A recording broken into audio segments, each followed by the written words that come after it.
Around 200 AD, a Christian theologian from Carthage named Tertullian was the first to refer to a collection of Christian writings and letters as the Novum Testamentum, or New Testament.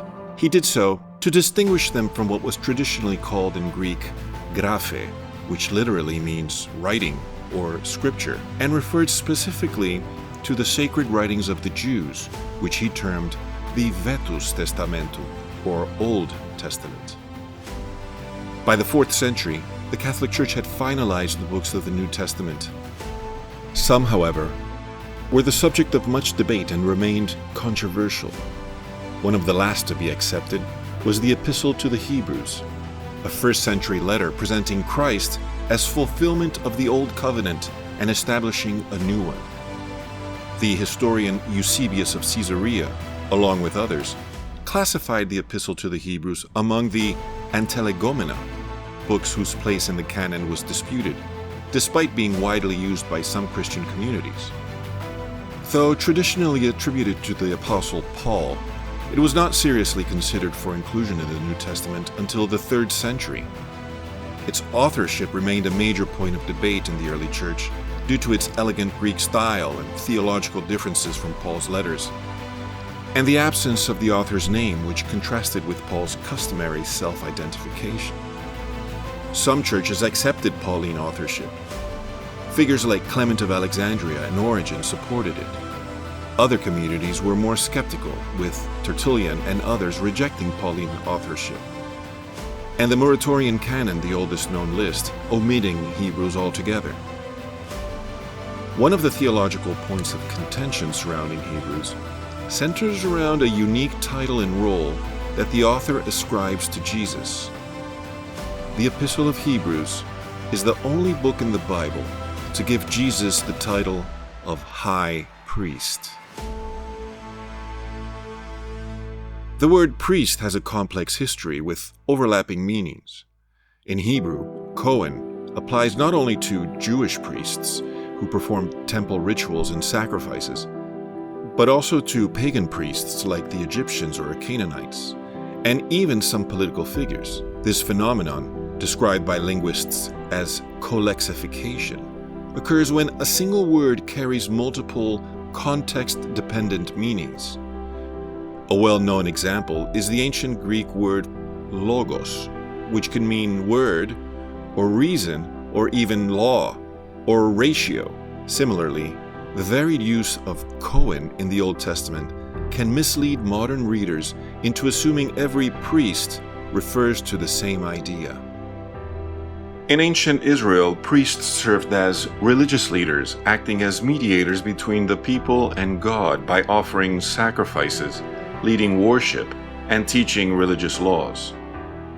This role was given to the tribe of Levi, which traced its lineage to Levi, one of the 12 sons of Jacob. According to biblical tradition, Moses, the great leader who led the Israelites out of Egypt, and his brother Aaron were both from this tribe. Aaron was appointed as the first high priest, and his descendants were given the exclusive right to serve in the temple, forming what became known as the Levitical priesthood. The high priest held the most sacred duty. Once a year, he would enter the holiest part of the temple to offer sacrifices for people's sins. This system structured Jewish religious life, regulating rituals, festivals, and purity laws. Unlike other Israelites, Levitical priests did not own land or inherit wealth, relying instead on offerings from the community to sustain their work in the temple. The Epistle to the Hebrews speaks of a priest unlike any other, one who does not come from the line of Aaron, does not inherit his role by birth, and has no recorded beginning or end. This priest appears suddenly in the biblical narrative, his authority unquestioned, yet no genealogy, no origin, no successor is ever mentioned. Who is this mysterious figure?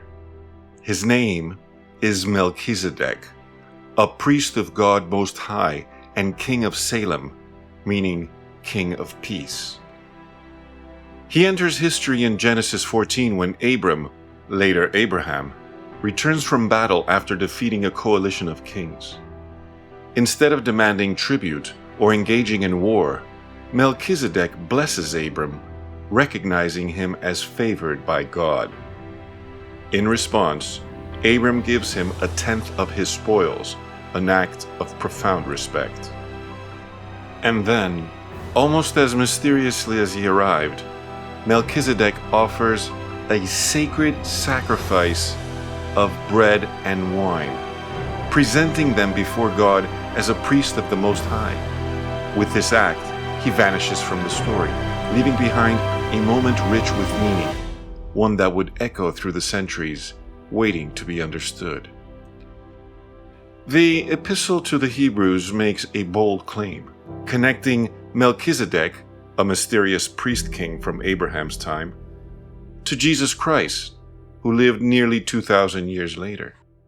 What were the early Christians to make of this? Did they believe that Jesus was somehow a reincarnation of Melchizedek? No. Instead, they saw something deeper at work, what Paul and other early Christian writers refer to as typos, a Greek word meaning pattern or model. Later, Justin Martyr refined this idea, explaining that Melchizedek was not Jesus himself, but a type of Christ, a divinely intended foreshadowing of what was to come. This way of reading the Old Testament reveals Jesus in countless passages long before his birth, showing that figures, events, and rituals in Israel's history weren't just isolated moments, but shadows of the Messiah's mission. Thomas Aquinas would later take this idea even further, helping to systematize what would become known as typology, the understanding that the Old Testament's deepest meaning lies in how it prefigures Christ and the New Covenant.